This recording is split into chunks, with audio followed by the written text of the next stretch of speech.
वेळ व्हायला पाहिजे होता, पण त्यानंतर त्याने परत 40 कोटीचं काम या रस्त्याचं घेतलं. याचा अर्थ त्याला राजकीय अभय आहे. त्याला राजकारणी पाठीशी घालतात, एक राजकारणी त्याला पाठीशी घालतात आणि दुसरे राजकारणी त्याला घाबरतात. आमच्या स्टेजवर आमदार आले नाही, आम्हाला प्रश्न पडला. जर आमचा स्थानिक आमदार या बद्दल येत नाही तर आम्हाला प्रश्न पडला, बाबा आमदार घाबरतो का दबाव आहे. व्हिडिओ कुठे रे? तुम्हाला काय वाटतं की उपमुख्यमंत्री यांना पाठीशी घालत आहेत? नाही, आता बघा मी कोण आहे, हाय सापडला. मी कोण आहे ते बोलणार नाही, कारण कसं आहे, मी प्रमोद पवार नावाचा एक किरकोळ माणूस आहे. एखाद्या मोठ्या नेत्याला बदनाम करण्याचं नाव घ्यायचं मला काय अधिकार नाही. माझं एवढंच म्हणणं आहे की जो गेलेत ना ते, आता त्या पक्षात गेले ते कशासाठी गेले ही जग जाहीर आहे की एवढा मोठा भ्रष्टाचार आहे आणि ब्लॅक लिस्टेडची घोषणा झाली. ब्लॅक लिस्टच्या घोषणेसाठी प्रोटेक्शन मिळण्यासाठी कुठे जायला लागेल आणि ते त्या पक्षात गेले. माझी या निमित्तानं एकनाथ शिंदे साहेबांना नम्र विनंती, मी एकनाथ शिंदे साहेबांचा आदर करतो, कारण शिंदे साहेब या आमच्या जिल्ह्याचे पालकमंत्री आहेत आणि आमच्या जिल्ह्याचा माणूस मुख्यमंत्री झाला, उपमुख्यमंत्री झाला याचा आम्हाला अभिमान आहे. श्रीकांत शिंदे साहेबांसमोर मी अंबाडीच्या भाषण केलं ना, मी लपून कुठे युट्यूबवर टाकलं. प्रितेश पटेल साहेबांनी अख्खी व्हिडिओ दाखवली, अनिल पाटीलने अख्खी व्हिडिओ दाखवली. बरोबर बोलतोय का मी? माझं भाषण जग जाहीर आहे, आज पण ते लाईव्ह आहे. मी श्रीकांत शिंदे साहेबांनाही सांगितलं आणि एकनाथ शिंदे साहेबांनाही सांगितलं का हा तुमची फसवणूक करतो, हा लबाड आहे. पण एकनाथ शिंदे साहेबांचा आदर आपल्या जनतेमध्ये सुद्धा आहे. त्यामुळे जनतेला प्रश्न पडलाय का शिंदे साहेब अशा माणसाला का पाठीशी घालतात. माझी या निमित्ताने शिंदे साहेबांना विनंती आहे की शिंदे साहेब तुम्ही एकदा ती विधान परिषदेतली घोषणा वाचा, 5 मिनिटं वेळ काढा माझ्यासाठी आणि आमच्या जनतेसाठी, ठाणे पालघरच्या जनतेसाठी. बाबांनो 5 मिनिटं वेळ काढा. मी आमच्या आमदारांना पण सांगेन का आमदार साहेब तुम्ही जरा बसा, कोणाला तरी बाजूला घ्या आणि परत तुम्ही पण ती 4 पानांचं ते भाषण वाचा. त्या भाषणामध्ये लिहिले मित्रांनो की हा लबाड खोटी बिलं काढतो, ब्लॅकलिस्टेड करा. मी नाही बोलत, माझा यातला एकही शब्द नाहीये, कारण प्रमोद पवार एवढा स्ट्रॉंग नाही की विधान परिषदेला भाषण ड्राफ्ट करेल. मी साधा किरकोळ माणूस, मी आमदार खासदार काय विषयच नाही माझा. त्यामुळे एकनाथ शिंदे साहेबांना मी तुमच्या माध्यमातून हात जोडून विनंती करतो आदरपूर्वक की साहेब तुम्ही आमचे पालक आहात, तुम्ही आमचे पालकमंत्री आहात. मी रवींद्र साहेबांना, चव्हाण साहेबांना विनंती करतो साहेब तुम्ही माझी पालकमंत्री बांधकाम मंत्री होते. मी शिवेंद्रराजे साहेबांनाही विनंती करतो आणि माननीय मुख्यमंत्री देवेंद्र फडणवीस साहेबांना विनंती करतो की बऱ्याच वेळा अशा मोठ्या नेत्यांची असे ठेकेदार दिशाभूल करतात मित्रांनो. अशा मोठ्या नेत्यांना, आता त्या नेत्यांकडे अख्ख्या राज्याचा कारभार आहे. शिंदे साहेब का साधा माणूस आहे का? शिंदे साहेबाला अख्खा महाराष्ट्र बघायचा असतो, तर शिंदे साहेब याच्यावर किती लक्ष ठेवेल. पण शिंदे साहेबांच्या आजूबाजूला जी लोक आहेत त्यांना मी सांगेन, प्रकाश पाटील साहेब आणि आमदार सारखी लोक आहेत त्यांना मी सांगेन की तुम्ही जा आणि तुम्ही साहेबांना सांगा की साहेब ह्या माणसामुळे तुम्ही पालकमंत्री असलेली जनता, ज्या जिल्ह्याचे तुम्ही पालकमंत्री ती जनता वैतागले, ती खड्ड्यात आहे, तुम्ही कारवाई करा. आणि अशी कारवाई झाल्यानंतर लोकांचा सरकारवर विश्वास वाढेल. लोकांचा असाही आरोप होतो का तुमच्या उपोषणामागे सलाई चोर असतील, छोटे मोठे ठेकेदार यांचा सपोर्ट जास्त आहे? आता मला सांगा, सळई चोर आणि रस्त्याचे खड्डे काय संबंध आहे? सळई चोरांना उलटे खड्डे असले का पटकन सळ्या काढला बरं पडेल. आणि या रस्त्यावरच्या सळई चोरांविरुद्ध सगळ्यात जास्त प्रमोद पवार बोललोय आणि आज पण SP ऑफिस आणि वाडा PI कडे प्रमोद पवारची तक्रार आहे की वाड्यामधल्या सळई चोरांवर कारवाई झाली पाहिजे. वाड्यामधल्या कंपनी चोरांचे फुटेज मी डिक्लेअर केले, फुटेज. दुसरी गोष्ट तुम्हाला सांगतो, वाड्यामध्ये आमंत्रण हॉटेलजवळ सुरू असलेला धंदा जर कोणाच्या पाठपुराव्याने बंद झाला असलं, माझ्या पाठपुराव्याने बंद झाला. आणि सळई चोरांशी आपण विरोधच केला आजपर्यंत. अरे हे सळई चोर चोरत असतील 2-5 लाखाचे सळया, हा सळई चोरांचा बाप आहे.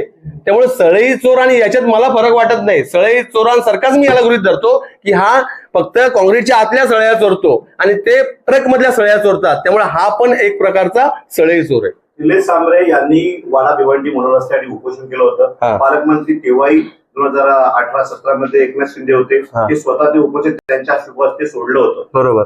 आणि तिथपासून आतापर्यंत या रस्त्याची आम्हाला काळजी आहे असे निलेश सांबरे, जिजाऊ कन्स्ट्रक्शन यांचं मत आहे.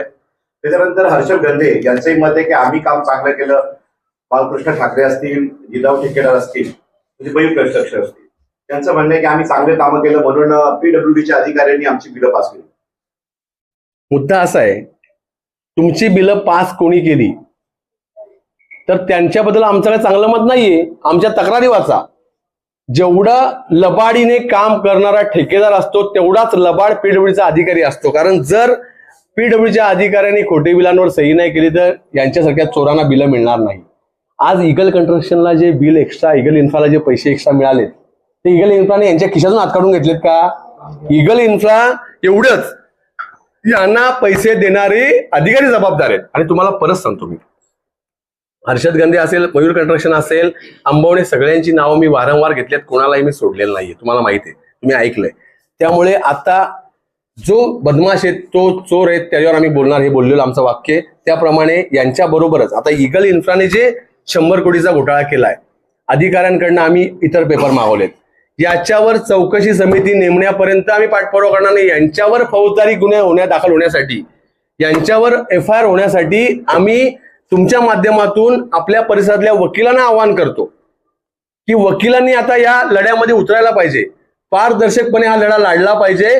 आणि आमच्याकडे जी माहिती आहे ती वकिलांनी आमच्या सोबत येऊन यांच्यावर क्रिमिनल केसेस कशा दाखल होतील, अधिकारी असतील, इगल इन्फ्राचे कोणी असतील, मालक काय कर्मचारी, यांच्यावर पण क्रिमिनल ऑफेन्सचे गुन्हे दाखल व्हावे, यासाठी प्रमोद पवार आणि त्याची टीम लढणार आहे. त्यामुळे जो सुपाऱ्या घेतो आणि विकला जातो, तो तक्रारी दडवून ठेवतो, आणि जो यांच्या 1 रुपयाला बांधील नसतो ना, तो असा उघडपणे चव्हाट्यावर येऊन कागद दाखवतो. हा फरक जर जनतेला कळत नसेल तर मग याच्यापेक्षा दुर्दैवी आपल्या जनतेपेक्षा कोणी नाही. 803 कोटीचा जो हा टेंडर निघाला होता, त्याच्या व्यतिरिक्त 100 कोटी काढलेले आहेत की त्या 803 कोटीमधले 100 कोटी? आता तुम्हाला अजून एक मी गोष्ट क्लिअर करतो. निमित्त प्रतिजीने खूप चांगला प्रश्न विचारला. 803 कोटीचं टेंडर मिळालं, हे पूर्वी 64 किलोमीटरचं होतं, पण डायरेक्ट ते टेंडर कन्वर्ट टू 55 किलोमीटर, म्हणजे 55 किलोमीटरचं झालं. कारण जिजाऊ कंस्ट्रक्शन आणि मयूर कंस्ट्रक्शनने जो 9 मीटर रस्ता बनवला, तो या टेंडर कॉस्ट मधून वगळला गेला. अमाऊंट 800 कोटीच आहे, पण त्याचा टेंडर कॉस्ट मधला रस्ता, आता तुम्हाला हिशोब सांगतो मी, या टेंडर कॉस्ट प्रमाणे 1 किलोमीटरला पूर्ण रस्ता करायला, गटर्स, साईड पट्ट्या, रस्ता, centre divider, street light, minor major bridges, minor bridges repair, या कल्वर्ट, या सगळ्याचे पैसे आहेत 1 किलोमीटरला 14 कोटी रुपये. तुम्ही लिहून ठेवा, 1 किलोमीटरला 14 कोटी रुपये आलेले आहेत. 55 किलोमीटरच्या रस्त्याला 770 कोटी रुपये, आणि मग त्या 770चं टेंडर ऍक्सेस मिळून अबोव टेंडरने हे झाले 803 कोटी रुपये. आता तुम्हाला एक गोष्ट सांगतो, जिगल इन्फ्रास्ट्रक्चरनी या 5 बिलांमधून रनिंग बिल, अधिकारी खोटे बोलले त्या दिवशी, मी जाहीरपणे सांगतो पत्रकारांसमोर, रनिंग बिल आणि मोबिलायझेशन बिल हे 2 वेगळे पार्ट आहेत. मोबिलायझेशन पेमेंट म्हणजे एखाद्या ठेकेदाराला ते काम लवकर आणि वेळेत सुरू करण्यासाठी दिलेलं बिनव्याजी कर्ज येते, त्यांना सरकारने ते पैसे द्यायचे ऍडव्हान्स म्हणून, कारण त्यांनी पटापट काम करावं. पण ते कधी त्याच्या सगळ्या मशिनरीज वगैरे आल्यावर, तर 165 कोटी त्यांनी रुपये घेतले. म्हणजे जवळपास इगल इन्फ्रास्ट्रक्चरने 11 ते 12 कोटी काम 4 लेन पूर्ण केलं. त्या रस्त्यावरच्या स्ट्रीट लाईट, रस्त्यावरचे डिवायडर, रस्त्यावरचे गटर्स, रस्त्यावरच्या साईड पट्ट्या, या 12 किलोमीटर इगलवाने पूर्ण केल्या, तर त्याला 165 कोटी रुपये दिले पाहिजेत. आता तुम्हीच मला सांगा, 12 किलोमीटर काम पूर्ण झालंय, अजून झाले का पूर्ण 4 लेन? 8 किलोमीटर सिंगल लेन झाले, 2 लेन झाले, बरोबर ना?